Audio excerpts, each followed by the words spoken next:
seriously though, like what is the point of a poached egg? Yeah, I know I'm not saying it's not good, but wouldn't you just rather have over easy? Poached eggs are good. They're both. I'm not saying I'm a big fan of poached eggs. I just prefer like sunny side up. That's what I'm talking about. Those are good too. Fine. Where do you rank scrambled then? As far as taste, they're a little lower, but Simplistic. easiness to make, quite good. That's fair. Yes, sir.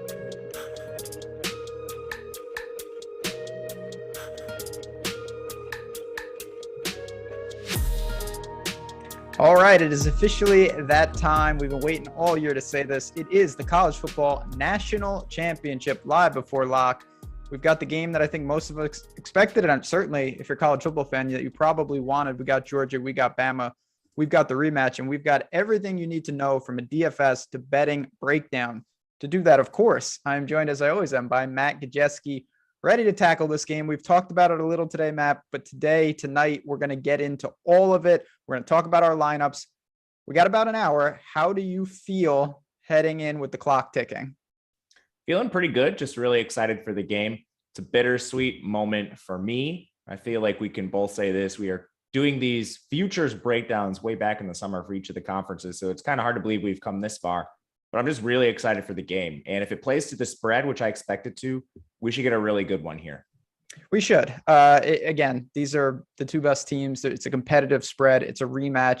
It's got all sorts of intricacies and cool storylines that we're going to get into. But of course, where are we going to start the show? We're going to start it with our friends at PrizePicks, who have been sponsoring us all year. They've done a fantastic job. And if you have not been over there, of course, college football is winding down, but that doesn't mean that they're not going to be busy. They've got NFL, they've got NBA, they've got everything that you want. And tonight, if you are playing, they're giving you a freebie. Bryce Young's passing yards is over 0.5 yards. I think we know he's going to be clearing that. You can take advantage of that free square for tonight's game. If you haven't been over there, daily prop-based contests, and we have fantastic promos for you. You use that promo code Awesemo for a $100 first match deposit bonus. You can download this in the App Store. Go over there. You pick 2, 3, 4, or 5. Kind of like parlays. You know, you're projecting over, under, and obviously, Matt, your projections have been super helpful there. Now, we have one more deal, and then I want to ask you about some of these props. One free month of Awesemo Plus Platinum when you sign up and make a deposit at PrizePicks. You receive that email in 24 to 48 hours. It's a great, great time to do it. But looking at this game as we dive into it, are there some player props that stuck out over on PrizePicks, whether it's the backfield, guys like Brian Robinson, Zamir White, or with the pass catchers, you know, Bryce Young, Stetson Bennett? Yeah, you mentioned the gimme. One I like is Jaleel Billingsley. We've been talking about Billingsley a lot, and you can find his receiving prop pretty low, 14.5 yards. And I think that's one we can lock in for a number of reasons. Mechie's out vacating a ton of targets, over 1,100 yards. They've increased their rates of 12 personnel. So that's one I like a lot there. But what are you looking at? Yeah, I certainly am on board with Billingsley. Oh, he's moved. It's at 15.5. Look at this, moving markets. That's a guy that we're going to talk about a lot on this show. I still, to be honest, I like it. I want to ask you one on the fly if I can. What do you have Kenny McIntosh projected with? Rushing or receiving? Which one? Rushing. Kenny McIntosh, rushing yards. He is at 10.9. Okay. They have him at 13.5. I know that sounds like a small edge. I really don't think he's going to be much of a factor at all in the run game. I don't mind going under on that. I know that's not one that's great, but honestly, the one I want to key on is Stetson Bennett's rushing yards, 11.5. I think that's a fantastic number.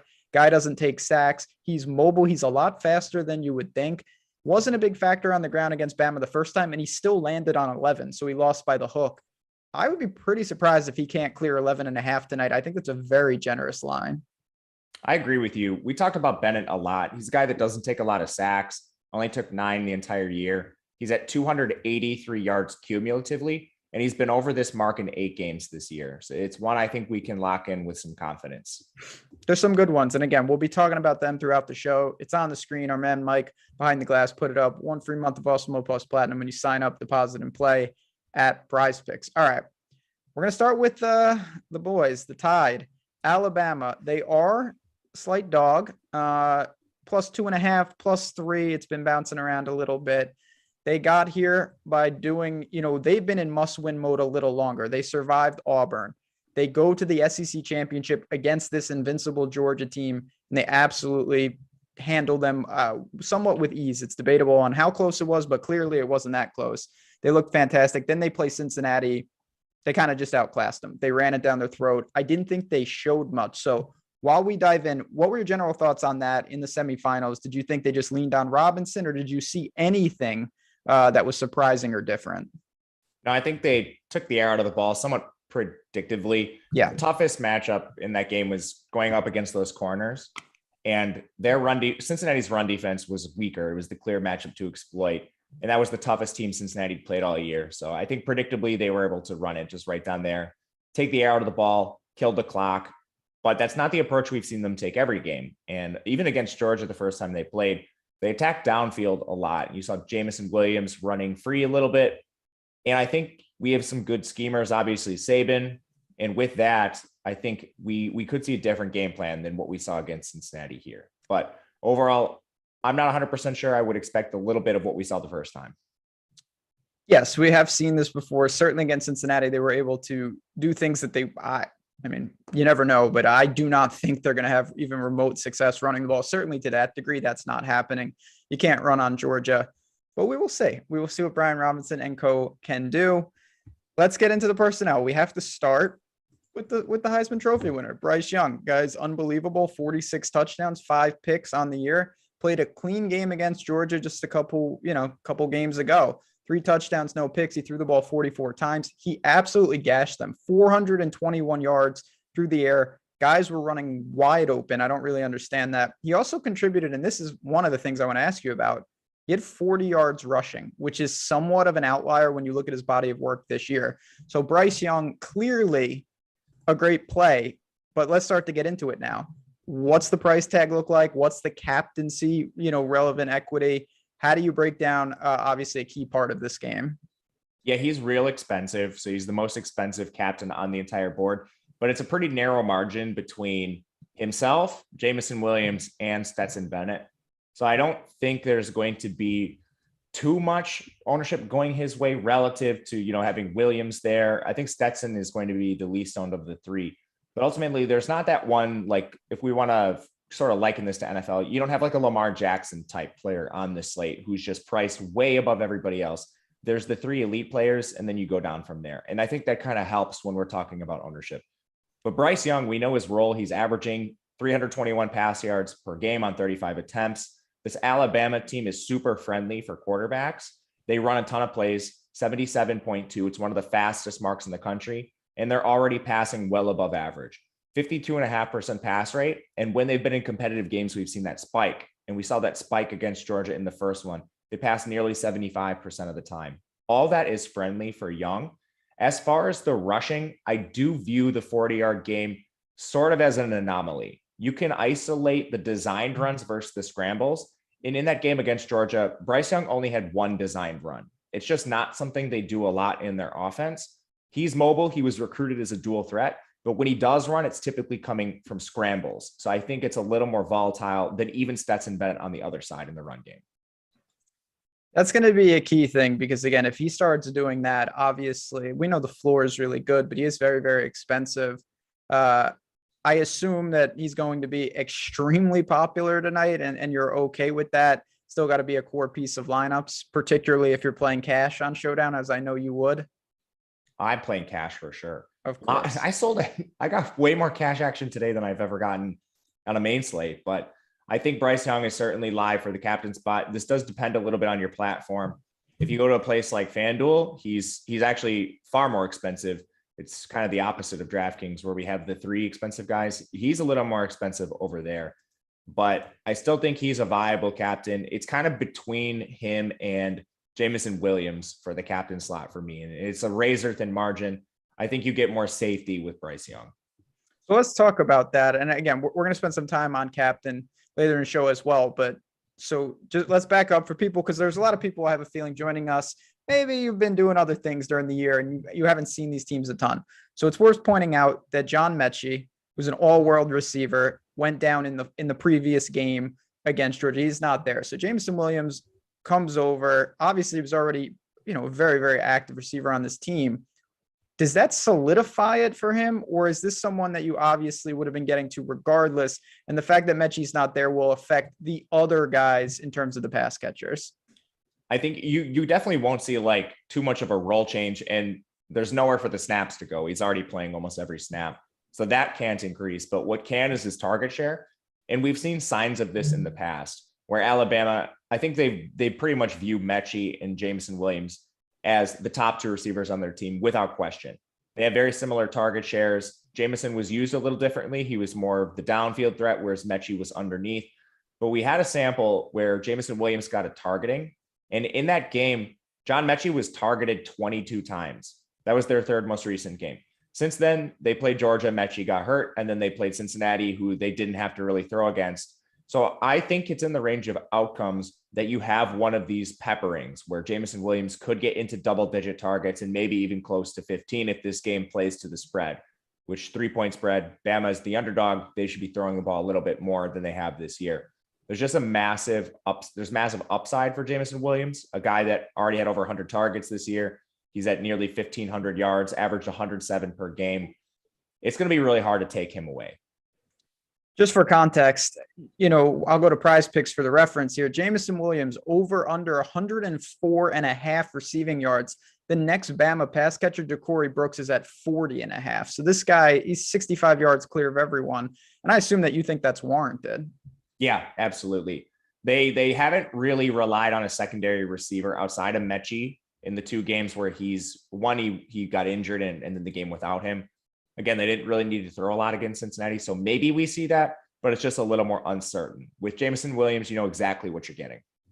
Do you think there is anything, not to dig too deep into this because, it's all relative, but that Georgia can do to just straight bracket him and say, you know what, we're not going to let Jameson Williams get going. We will deal with Brooks. We'll deal with Slade Bolden and take him away. Or is it just the kind of guy, Smith and Jigba style? It doesn't really matter what they do. He's going to get his. So for low risk contests like cash games, I think you just play them. Yeah. For tournaments, I think that's where you can start asking yourself these questions. I was talking with Jordan Vanek a little bit earlier today, and he brought up some of the coverage changes that Georgia made against Michigan and some of the things they might be able to do against Alabama without a John Mechie. Because again, Mechie played about half of the first game. He was talking about Georgia potentially using two safeties, bracketing him. And I think that could limit Jameson Williams himself. But ultimately, I view Bama's receivers as sort of interchangeable. We're talking all 4- and 5-star recruits, some of the best players in the country. They're just very young and inexperienced.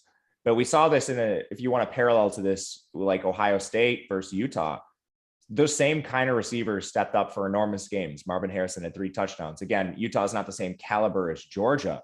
But would we be surprised if elite recruit Ja'Cory Brooks in this instance has a big game if they do decide to dedicate extra coverage to Jameson Williams? I wouldn't be surprised at all given his pedigree and where he comes from. And we started to see it a little bit in the game where Ja'Cory Brooks got the start, ran around on over 90% of dropbacks. That was against Cincinnati, only 5 targets in the game where they barely threw. But if Georgia does take that approach, I think there's ways for Alabama to beat them. And that's where things get really interesting in tournaments, where maybe you could fade Jameson Williams for Bryce Young and stack up the secondary pass catchers like Brooks or Slade. You mentioned the 5 targets. Yeah, 4 for 66 and a touchdown against Cincy. Obviously, the price difference is immense looking down here from a guy like Jameson Williams to a guy like Brooks. So do you think that it's pretty solidified that Brooks is maybe that quote unquote number 2 option for Bama? Or is this a committee where there is Slade Bolden, there's some of the tight ends, and we'll talk about them soon. Where do you have Brooks filling in? Does he have captain value? What do you do besides Jameson Williams? I think he is the wide receiver too. We got some clarity on this. Again, this was something I wasn't expecting either. When players have gone down in the past, they've used Slade as a 1-for-1 replacement. I think some of that is just because he's a veteran in the program and some of these other receivers are very young. But then with nearly a full month to prepare, they lose Mechie in the SEC championship. You have nearly a month to prepare for the semifinal. They used Ja'Cory Brooks, and to be exact, he ran around an 88% of dropbacks. Slade Bolden was just at 52%. And that's kind of where Slade Bolden is on a game per game basis throughout the year. So his role didn't drastically change. He's more of a gadget player. And then Ja'Cory Brooks worked right into the John Mechie role. That's what I'm tentatively anticipating here. Again, it's just a 1-game sample. So could they decide to use Slade a little bit more? Perhaps. But at the price, you have Ja'Cory Brooks. He's very affordable. And Slade Bolden is only slightly cheaper. I think you just get a little more consistency out of Ja'Cory Brooks. And then one thing you alluded to as well is, do they use 2 tight ends? When they did use 2 tight ends against Cincinnati, it was Slade that came off the field and not Ja'Cory Brooks. So let's stick with that. And that I think is really important, because I don't think that that's impossible. And in fact, I think we could see that. So now I want to bring in a couple more names as we work down for the Bama pass catchers. We've got Cameron Latou and we've got Billingsley. Both of these guys, I think, are punt options. Billingsley's the guy we both like the over on his prop. So how do you decipher between those two? Do you have a lean? Are they both in play, or are they neither in play? I have a slight lean towards Billingsley. I think the recent targets reflect this. In the last 4 games, you have Billingsley at 2.3 targets per game, Latou at 1.5. And then you isolate the games without Mechie, or where Mechie was limited, 7 targets for Billingsley, just 2 for Latou. You look at how these guys are deployed. Latou is more of your inline blocking tight end. Billingsley's an athletic move tight end. They'll use him in the slot. They'll use him out wide. Earlier in his career with Bama in previous years, they actually used him on some kick returns. So he's like a size-adjusted athletic specimen. And he's a guy that more naturally fits the role that like Mechie might vacate if they do decide to use 12 personnel and 2 tight ends. So I think the target projection is a little safer for Billingsley. With Latou, he's a big red zone threat. So the chance for him to outscore Billingsley, I think, comes mainly from touchdown production. But ultimately, we're talking about a couple guys that might see a handful of targets here. What it comes down to me is price. Billingsley's also cheaper than Latou, and he has a slightly higher target projection. So Billingsley is the play, I think, if you have to get to one of these tight ends. Now before we get to the running backs, we get to the real. So how low do you go? JoJo Early, Javon Baker, maybe people. I mean, there are names there's someone named Major Tennyson on Alabama. Don't play him. I just wanted to point that out. Yeah, well, it doesn't matter. That's quite a name. How low can you go? Are these guys in play? Will they be on the field, which would be step one? What do you anticipate for the true punts for the Bama pass catchers? So with Ja'Cory Brooks, there's a little volatility. Early in the year, they were using JoJo Early as the rotational receiver, but then he got hurt and we didn't see him for a number of weeks. He came back against Cincinnati, ran around on 30% of dropbacks. A lot of that because Cincinnati was getting destroyed, but that's not nothing. And even if he is just a change of pace receiver playing on 15 to 25% of the snaps, he's that kind of guy where maybe you look at near the minimum price and hope for a touchdown. He's a large field tournament play only, but JoJo Early did play ahead of Ja'Cory Brooks to begin the year. The role just changed when Early went down with injury. Javon Baker, he was on the field for about 15% of routes. I think that was mostly just during the time where the game was out of hand and Alabama did not need to use their starting receivers at that point. So I have a very slight edge towards Early, a little bit of both these guys in massive tournaments, but they're not priorities. Anything else before we move, on to the backs, who obviously, of course, like Trayshawn Holden, that's a guy that's on PrizePicks. Anything he's another rotational receiver. So I think one thing we can do here is just talk about the routes for some of these guys. Holden was behind JoJo Early in terms of routes. He's a guy that has actually been behind Javon Baker a little bit too. But if I were to power rank these like 4th, 5th, and 6th receivers, it's 1 Early, and then it's a very slight edge to Holden. Javon Baker would be 3rd among those peripheral receivers. Let's talk about the backfield. So we've got a Georgia team. They don't give up a lot of rushing yards, but as we talked about the first time, they don't see a lot of teams like Alabama. And you pointed this out, and you're 100% right. Brian Robinson in that first game was banged up. He was really banged up. He had 16 carries for 55 yards, a couple of receptions, which against Georgia is a pretty decent output. Against Cincy, he looked a lot healthier, but it was also Cincinnati. He absolutely gashed him. 25 carries, $198. So where does he fall in? Is there a game script where he's taken, phased out? Can he run through Georgia? What do you do with Robinson here? I think he's a really interesting tournament play. And it's because we have a 1-game sample here. He did not play well in the first matchup. 3.5 yards per carry for him on 16 carries. I think that was depressed, not only because Alabama clearly thought the better matchup to attack was in the secondary to their success, but Robinson was banged up. We saw even Trey Sanders carry the ball 6 times, some of that during garbage time, but he still is a change of pace back there. Robinson averages over 21 touches per game, and some of that comes in the pass game. He's actually a pretty solid pass catcher here. He's not like Najee. I know a lot of people are going to try to make that comparison, and he doesn't have that kind of target volume. But in the 3 games before the college football semifinal, he had 9 targets combined, 3 targets per game. He's averaging 21 receiving yards per game on the year. All those are really solid, and I think it makes him game script independent. And then he has a higher scoring expectation if this plays to the spread.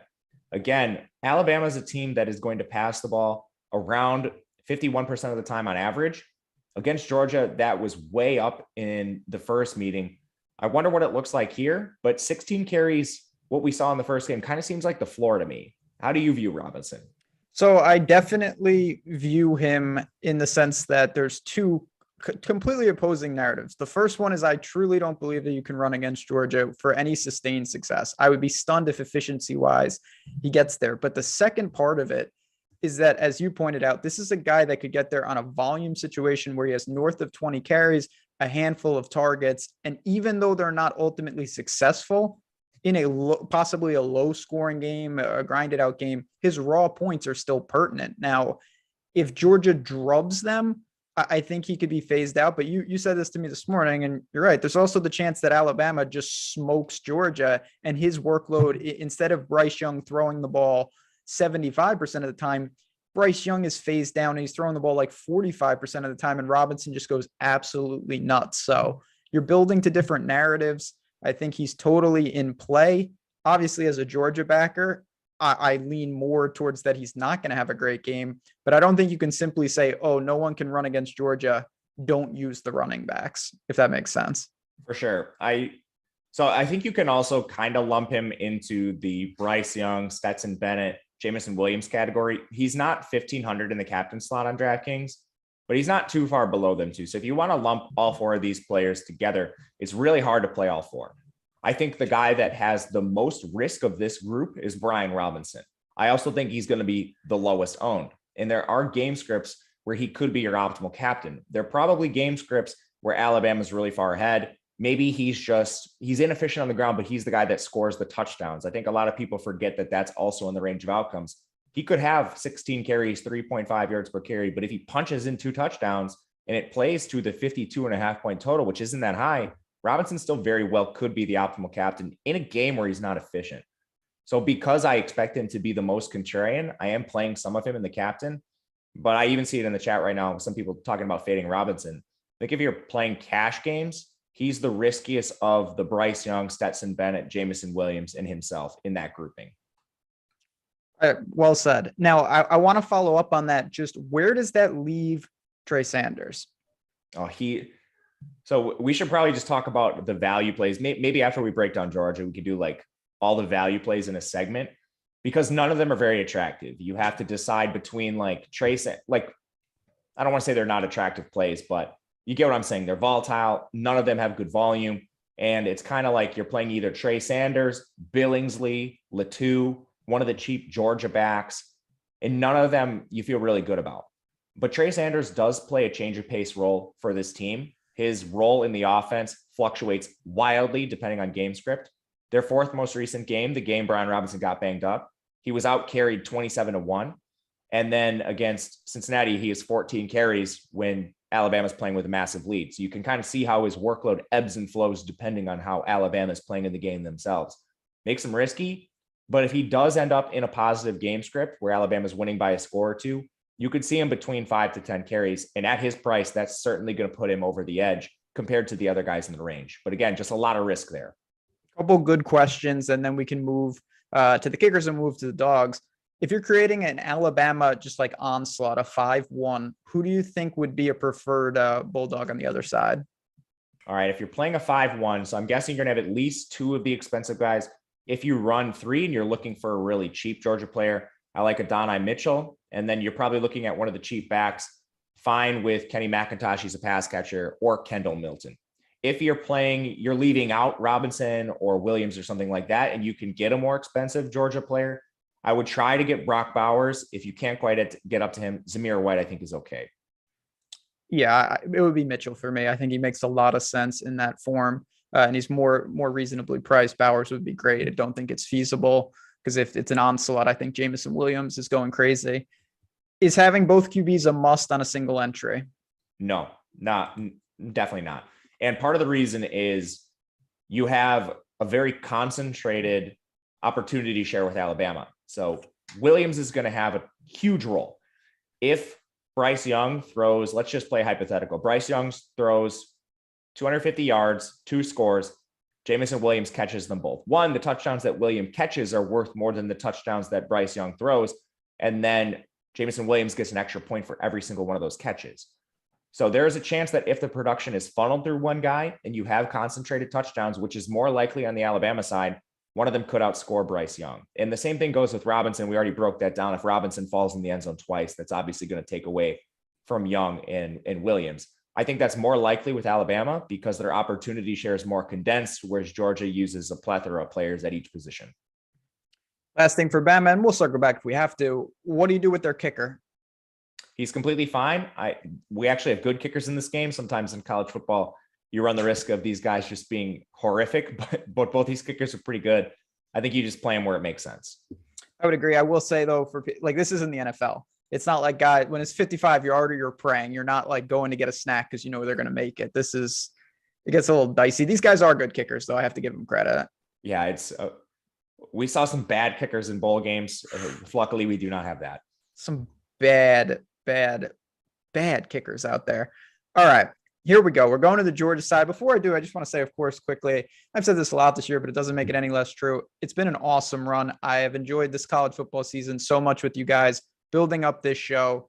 If you want to show that support, hit that like button. I know we got a lot of people in here, and it is much appreciated. If you love what we're doing, subscribe to the channel, obviously growing quickly, and we appreciate that as well. But just wanted to say thank you before I give my bad Georgia takes, and hopefully Georgia gets smoked. You'll remember that I was trying to be good during the show because I do like the dogs here, but I want to ask you, how do they do it? I strongly believe that they learned some things from the first Bama game and they implemented again against Michigan. I know this is a different opponent, but let's start with their quarterback, Stetson Bennett, who is not asked to win the game. He's asked to manage it. He threw the ball 48 times against Bama in their first matchup. I can basically guarantee that if he throws the ball 48 times tonight, they're going to lose.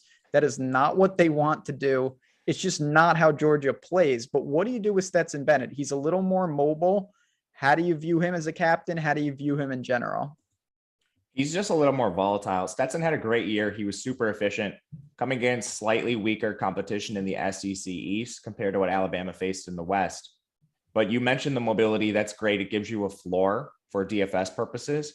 I love that about Bennett. And then Georgia's a team.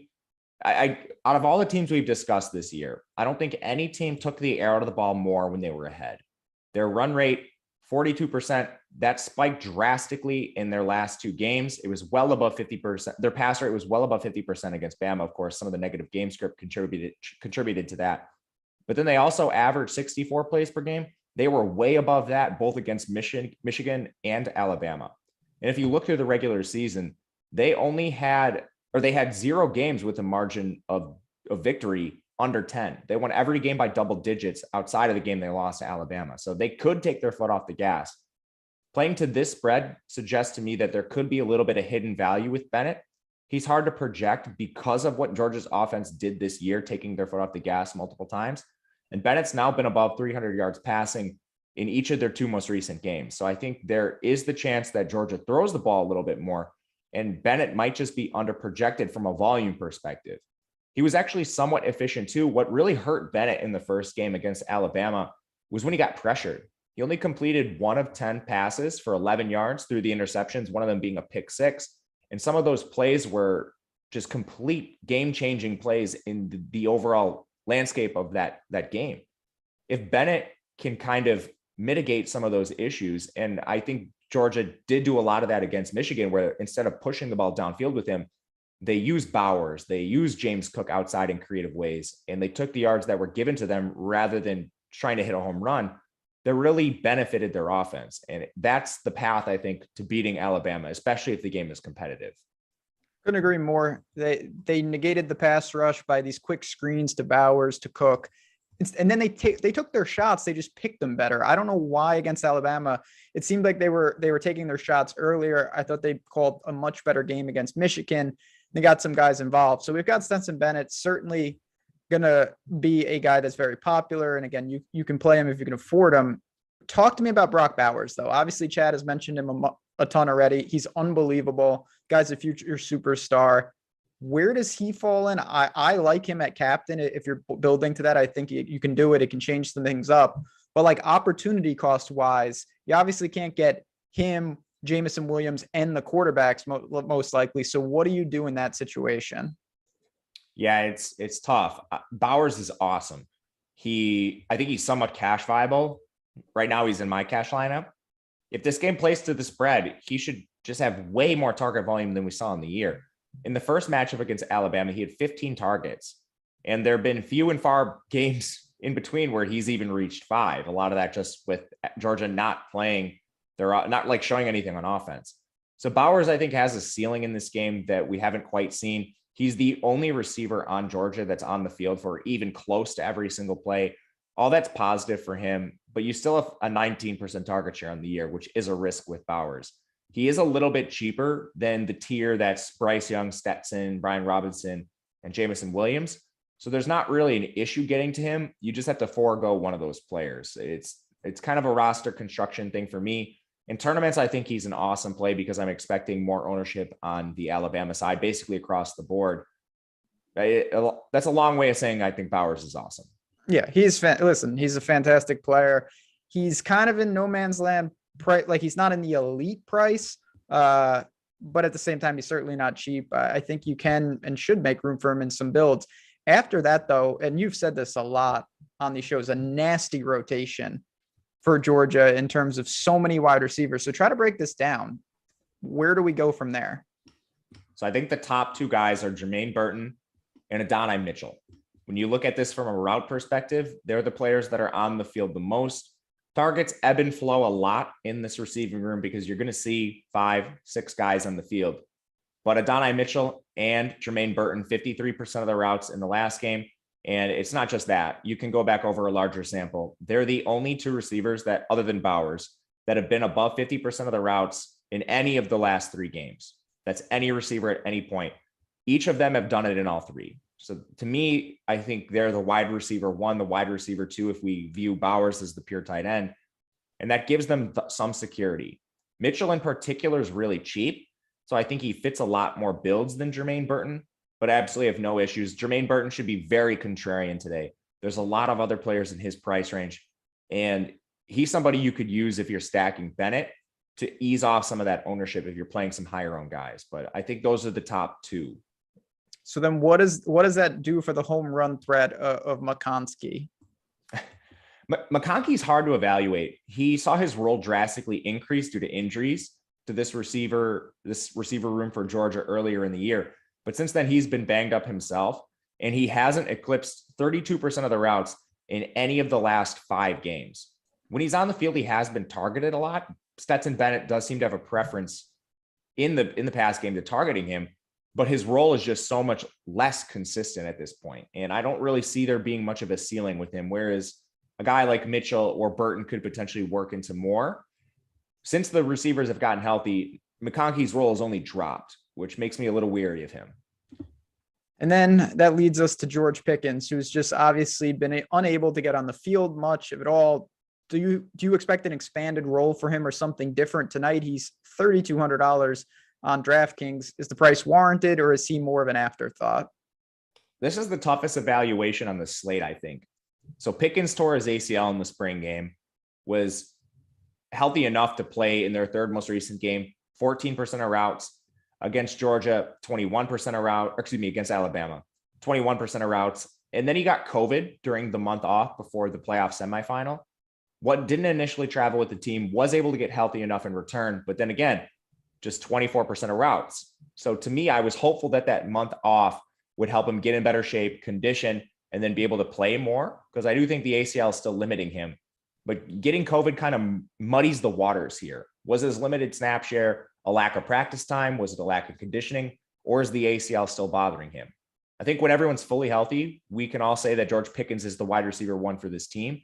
It's just we have no idea what his health looks like right now. And he's playing less than a guy like Kyrus Jackson.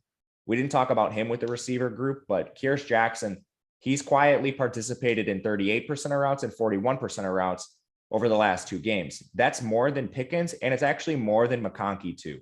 Hasn't led to a lot of targets, but he's on the field. So I just want to ask you a quick one here, and then we'll take some questions from chat. There's some good ones in there. Jackson or a guy like JoJo Early on the other side if you land in that punt range? Kyrus Jackson? Yeah. Kyrus Jackson is the more consistent role. Okay. I would go with him. $200 difference between. All things considered, yeah. Yeah, fair enough. Can you play Pickens and Burton in a Georgia onslaught? Yeah, sure. You're just going to want Stetson Bennett in there. Yeah, I don't know if I would run that without Bennett. Yeah. But then again, both these guys are dirt cheap. So maybe you're just, if it's a Georgia onslaught, you definitely want Bennett in there. But if maybe you're running an Alabama 4-2 construction where you have Jamison Williams, Bryce Young, Robinson, and Billingsley, and you need 2 cheap guys, I think you could use Kyrus and Pickens. I don't see why not. I don't disagree with that. I think if you build it there, and not that you need to pick the winner in these type of things, I just think that that's more of a Bama mentality than like a Georgia onslaught. I think you need Bennett. Yeah, if it's Georgia onslaught and you're running 2 pass catchers, you should definitely have Bennett. On the other side, though, friend of the show and all around good guy, Steve asked, is it okay to use White and McIntosh in the same team if you go to that route, doubling up on the Georgia backs?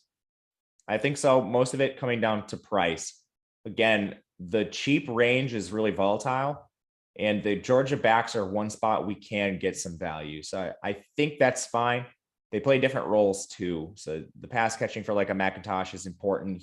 That gives you a decent floor here, but really volatile with these backs. Like I'm sure we'll segue into this, but the thing with McIntosh, and we can add Milton into this, that's risky, is the role they've had this year. Is it because they've been crushing opponents? Like, do we see more James Cook and Zamir White today because this game plays to the spread? Now, I'm not entirely sure, but that is in the range of outcomes. You might see less work for McIntosh, less work for Milton than we've seen historically. I'm not sure. It's pretty crazy because honestly, Georgia, like sometimes during the year you say like, oh, you throw that game out, got out of hand. Georgia's whole season got out of hand. Like they didn't show much at all because they didn't have to. And I do think there's some unknowns, and I don't think it's impossible. Some of these roles are consolidated. Mitchell, Pickens, or McConkey, that is a true coin flip. It would be Mitchell for me. Do you have a lean there? I know it's Mitchell, a noisy question. Yeah, that's a tough one. All right, let's get to these backs. We've talked about Zamir White a little bit. Cook is the pass catcher. I thought they utilized him fantastic against Michigan. And then you've got some of these other guys. So what do you do with them? You know, you mentioned Robinson on the other side. You know, it's not an easy task to run against Bama. So what does a guy like Zamir White do, who's, I'd say, unlikely to really contribute in a massive way through the pass catching? Yeah, he's more of an early down banger. Interestingly, though, White, he has 9 targets on the year, and 6 of those came in the last 4 games. 4 of them came in the last 2. So again, it raises the question to me, is this limited role the result of game script, or do they really not think Zamir White can catch the ball? Because recent performance suggests that maybe he's not as bad of a pass catcher as we think. But one thing we can say between Zamir White and James Cook is that they certainly prefer James Cook as a pass catcher. James Cook is a guy they'll use out wide, they'll use him in the slot, and they get him involved in very creative ways. Between the two, I think Zamir White is more of the thunder to James Cook lightning. A lot of people like to use that reference. Zamir White, more your early down banger. Agree. I think also that Zamir White's points are more isolated, meaning that if he has a huge game, it doesn't mean that Stetson Bennett necessarily has a huge game. If James Cook has a big game, I think a lot of it is going to be tied to Stetson Bennett. I don't think he's just going to have some type of big ground attack game, barring an outlier run. So I think Zamir White is more of that guy. I think Georgia somehow just runs the ball really effectively. Put him at captain and build accordingly. James White to me is just a nice pairing with Stetson Bennett stacks. I agree with you. Cook, so his usage was a little interesting in the game against Michigan. Cook had actually outcarried Zamir White in each of the 3 previous games. And then against Michigan, that flipped on its head. White outcarried him 12-6. And we saw Cook use a lot as a pass catcher. And that's the role we saw them play all year. I think it is a relatively close split in terms of carries with a slight edge towards Zamir Cook. And then in the pass game, it's pretty clearly James Cook as a pass catcher. I think I might have said that wrong. On early downs and carries, a preference towards White, and then Cook is the pass catcher. Sorry if I absolutely no problem. A lot of names here. All right. Good question here. You built a bunch of lineups already. How many of them or about don't have either QB? Is that a build you're entertaining? Not really. There's a few of them, very few. And is that a running back heavy type game? Like, what do you see if that happens? If that happens, the path to not having Bryce Young is all the productions funnel through Jameson Williams and Robinson. So you play those 2 as your expensive guys. And then on the other side, all the productions funneled through Bowers in what ultimately would be a low scoring game. I ran 74 lineups. I don't have the exact number in front of me, how many don't have them both, but it's not many. So let's talk about lineup construction and captains, and you guys can keep the questions coming. We'll talk about the cheapies.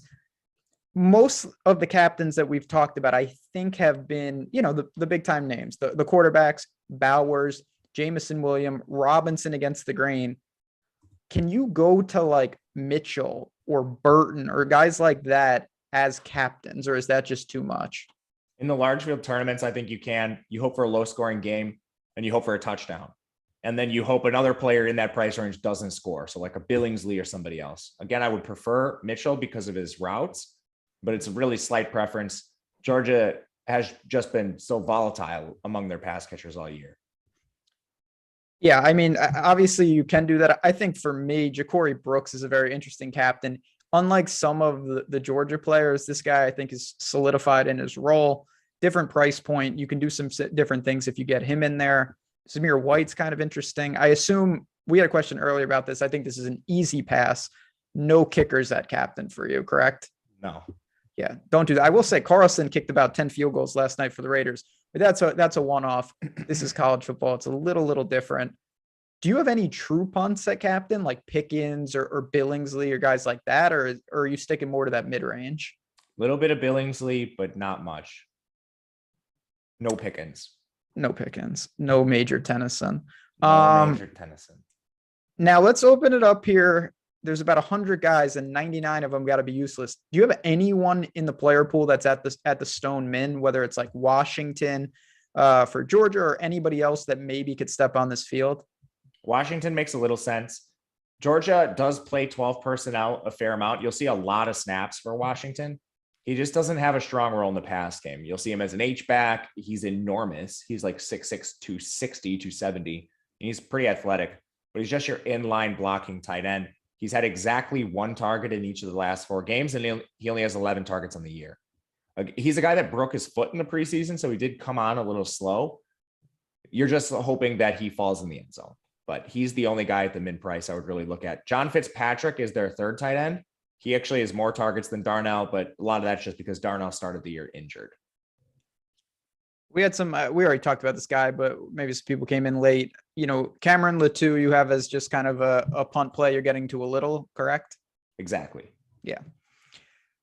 This is not super related to the slate, but I wanted to ask you about this as we've got about 10 minutes left, so we're doing fine on time. Do you think there's any chance, not outside of injury, that we see JT Daniels tonight? Yeah, I think you could. Stetson played really, for all the success he had with yards, the turnovers, that's what killed Georgia. Yeah. I think if that's how they start the game, then yes, you could see him at halftime or something. Unlikely, but potentially. Oh my God. That would be, you couldn't write a script like that if that happens. But let's talk about lineup construction again. We've kind of pieced it together. It seems like a lot of people, and I get it, you're playing a permutation of maybe 3 or 4 of those big names maybe both quarterbacks, one of their star receivers, and then you're rounding out with like 2 punts. Do you find yourself doing that? Are you intentionally forcing 5-1 stacks, 5-1 Georgia, 5-1 Bama? Talk to me about that showdown kind of lineup construction. Yeah, especially with this one. After what we saw Bama do the first time and what we've seen Georgia do to every opponent this year, I think you really want to be cognizant of the correlations within your lineup. You know, if you're running like Jamison Williams at captain, put Bryce Young in there, maybe at the expense of Brian Robinson. And the pricing does suit Alabama just because of their concentrated opportunities. So me personally, I have a lot of 4-2 with Bama at the top, Bama captains because of the concentration, even though they're 3-point underdogs. And I think to be contrarian, you could flip the build. So in tournaments, maybe you captain Bennett, run 2 pass catchers in Zamir White or James Cook, and then load up on the Alabama studs on the other side, especially because that's concentrated. So if that plays to the spread and Bennett accounts for the touchdowns, and then the concentration on Alabama is just in your flex position, that could be something that works as well. So I have a little bit of both. It's mostly 4-2s, do have some 5-1s. Those are where I'm getting players like Trey Sanders, and those are the outcomes that I think you still want to build in correlation for, but that's where you get some of the ancillary running backs, plays like that. Real randos. We had a question about the kickers on PrizePicks.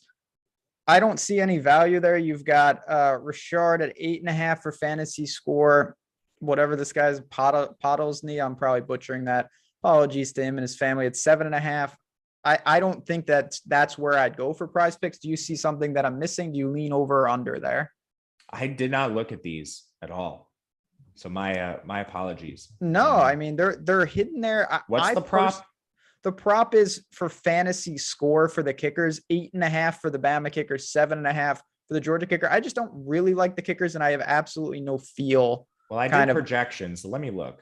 Look at that. For me, I'd rather mess around with some of the peripheral skill position players, whether that's even the punts, like, Jackson or earlier, those guys. So full disclosure, I don't know how kickers are scored on PrizePicks, but I have Alabama kicker 6.6, Georgia kicker 7.1. There you go. I think that's about right, honestly. That's the only analysis I can No, I mean, I don't know if there's a ton to say. I don't even know if the kicker throws a trick play, maybe he gets a touchdown. Dino said Brock Bowers captain spot with QB. Yeah, absolutely. I think that's sure. a great build. Putting Bowers in there, putting Bennett in there, getting a couple different guys. Do you have any lineups? This is interesting. Do you have any lineups with Robinson and Trey Sanders? Yes. Okay. And for there, obviously, that's like the 5-1 thing we talked about, where I'm running 5 Bama players, Yeah, definitely a Bama onslaught. Obviously, if that's the case, clearly the ground game is working. I don't think you can't use Bryce Young there, but that's one I wouldn't mind maybe not using Bryce Young and doing something very unique and hope that Bama's, there's pass interference in the end zone a lot, and just all the touchdowns are becoming on the ground. It's a low scoring game. Maybe you get away with that. Yeah, I think that's definitely live as well. Is Washington a tight end 1 on a team? I mean, you talked about him a little. It's just been kind of a lost season for him. Darnell? Yeah. Yeah, he plays a lot. He's just more of a blocker. Is there anything, I mean, not to get too crazy, but like, do you think there is anything that Georgia could do personnel-wise that could surprise us, that you could maybe plan for on some of these teams? Or do you think at this point we kind of know who's going to be out there? There's a lot of receivers, and we're just kind of trying to pick amongst that bucket of players. I think Georgia can do a lot of things that are challenging for opposing teams. I think a lot of the issues were just Stetson turning the ball over and them allowing pressure, which was solid to see them defend Michigan well in that premier edge rush. So maybe there's the path to them clearing that. But there's issues with Alabama secondary right now. Josh Jobe is injured. Some other players are banged up, but they're going to play, but who knows how healthy they truly are. And with like Pickens getting healthy, Jermaine Burton getting healthy down the stretch this year, I think you can challenge Bama in 11 personnel if you have the right playmakers on the field. But then you also have the flexibility to use Darnell in line. And Bowers is so athletic, you can play him anywhere. You can play wide receiver, running back, tight end, doesn't matter. He's legitimately one of the fastest players in the country.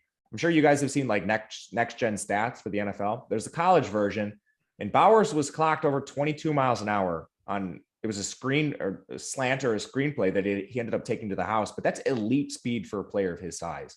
He's one of the most athletic players in the entire country. Yeah, he's an absolute freak. He's unbelievable. He's going to be one of the many keys tonight for this Georgia team. I don't think we're going to see anything too crazy. I think the key is getting the ball out quickly. Stetson Bennett can't turn the ball over. He cannot turn the ball over if they have any chance in this. Single entry, do you like Cook and Pickens, Cook plus Pickens and McIntosh, or Bowers plus Sanders? I see that question. So I think it's Cook plus either Pickens or McIntosh or Bowers and Sanders. This is why they pay you the big bucks. You deciphered it. Now you got to answer it. In a single entry GPP, it would depend on the field size for me. If it's around 10K entries or more, I would go the Cook side, expecting it to be much less owned. If it's going to be something smaller field, Bowers, Sanders, that combination is just going to be a lot more owned, in my opinion. What do you think Robinson's ownership at captain looks like? I know he's not going to be the preferred option, but like, is he going to be extremely contrarian or just like, one of the many guys up there that's garnering ownership? 15, 20%? Yeah, I think that's fair. I think that's fair. Yeah. I mean, I think that obviously you've got the big time receivers for both teams and the quarterbacks. All to me are going to garner maybe a little more. I'd say he's in like the 10 to 15% range at captain. I think Jameson Williams and Bryce Young account for at least 50. Yeah. And then you've got Bennett and Bowers at what, 30? And then the other players, whoever. Yeah. But I honestly, Brooks, Slade. Yeah. Maybe all of them combined is like 10 to 15. So, our math's adding to like 130%, but what are you going to do? Bama plus 3. Let's talk about that on our way out here. I'll give my quick spiel. I truly believe that Georgia is the better team. I think they did not have a good game plan in the first. They will make adjustments. Now or never for this team. I think Bennett will do enough. I think Zamir White will play well. Certainly Bowers. I like Georgia. I laid the 2.5. That is what I'm going with. But any final thoughts on the game, on any of your lineups, as we've got only a couple minutes to kick off here? Yeah, I see we faded our friend Rinpack's question. My bad. It's Rinpack. Bolden or Brooks. I would play Brooks personally. How do you view that? I would play Brooks. Brooks is a guy, I think he's got captain equity. I think that he's a true X factor in this game. I know Jameson Williams is a fantastic player, but to me, this is the guy that really has a large range of outcomes. If Georgia overhauls to stop Williams, I think Brooks is one of the most likely guys to really benefit from some of that bracket coverage if we see it. So I would go Brooks as well. Yeah, as far as your question, sorry about that. I'm holding Bama plus 3. I wanted to middle this. I thought Georgia would take more money. They have not. So I am sticking with my Bama ticket. Let's go. We got all the base. Someone on this show was winning. There are no ties in college football, despite what we saw last night. Cook or White? Obviously, it's dependent on your lineup construction. I would say Cook, though, without knowing anything. Same. Cook projects better, but salary adjusted, White's a slightly better play based on salary. Got a Billingsley over 1.5 receptions plus Bama money line boosting those odds at 3.5 to 1. Not bad. I get that. No offense, sir. I hope you enjoy the show. I hope you lose because I bet Georgia. But if you don't, if I lose, I hope you win. And I think that's a pretty good bet. Pretty good odds there. All right. It's been a hell of a season. Any final thoughts for the people? If you guys have been with us all season, or if you're just catching us for the first time, thank you for being here. It's much appreciated. Giving Ben and myself the opportunity to do something we love and talk college football. It's truly been a blast. So thank you guys very much. Well said. Couldn't say it any better than that. Thanks to PrizePicks for supporting us. And you guys, like I said, it's my favorite sport, that in college basketball. You're not going to be seeing as much as us for the football, but plenty of us for the hardwood. March Madness will be here before you know it. We've got the NFL playoffs and plenty more here at Awesemo. So again, for me, for Matt, for Mike behind the glass, good luck, everyone. Enjoy the game. And thanks for just an absolutely fantastic college football season. We will talk to you guys soon.